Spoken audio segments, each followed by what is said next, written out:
We are learning more about an immigration enforcement operation at MacArthur Park in Los Angeles. It happened yesterday. Heavily armed federal agents and about 90 members of the California National Guard were deployed to the neighborhood, which has a large immigrant population. Officers were on horseback and they moved from one end of the park to another for about an hour. CBS News immigration reporter Camilo Montoya-Galvez joins us now with more. Camilo, thank you very much for being here. Appreciate it. Good morning.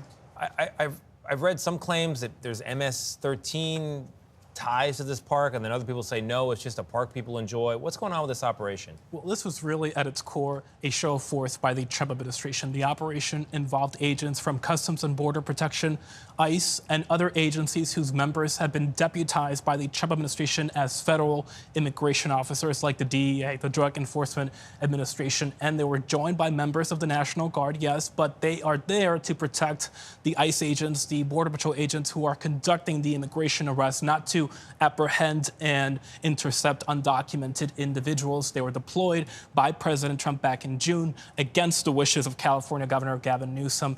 And it is really important to note that the Department of Homeland Security has not announced that it actually made any arrests during this operation. But what is crystal clear here is that the administration wants to send a message, and that is that blue cities and Democratic-led states and cities will not stand in its way as it tries to implement this very aggressive immigration agenda. No matter what you think about immigration or immigration enforcement, it's pretty jarring to see Humvees, guys in body armor, horseback, just moving through your city. At a park in Los Angeles. Yeah. That's right. The Trump administration would argue on the other side of this debate that it is using resources and manpower across the federal government to fix an illegal immigration crisis created by the previous administration, the Biden administration, and that it is working to apprehend people who are dangerous and who have criminal convictions. But as we know, the administration's crackdown has extended to people who are here illegally, yes, but who have no criminal convictions as well. It was also interesting to see that video of Los Angeles Mayor Karen Bass on the ground there as well. But we also know, shifting gears here, you have some fantastic new exclusive reporting about the detainees being held at the naval base in Guantanamo Bay, Cuba.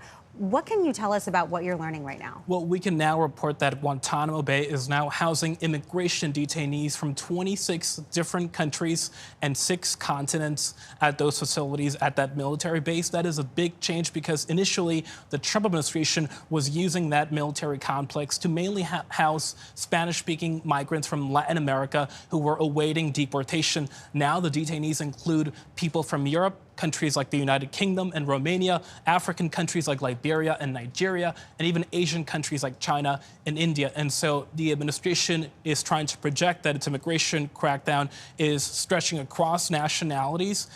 Officials at the Department of Homeland Security are noting to me that many of these migrants detained at Guantanamo Bay do have serious criminal convictions, including for homicide, sexual offenses, including against children, and kidnapping. But I do have to underscore that about a dozen of the detainees there are considered to be low risk, meaning that they have no serious criminal record or any at all. Wow. Camilo, thank you very much. Really appreciate reporting. Of course. It's always tireless. And you can check out Camilo's latest reporting on the detainees being held at Guantanamo Bay that he was just talking about, heading over to cbsnews.com. That article just posted.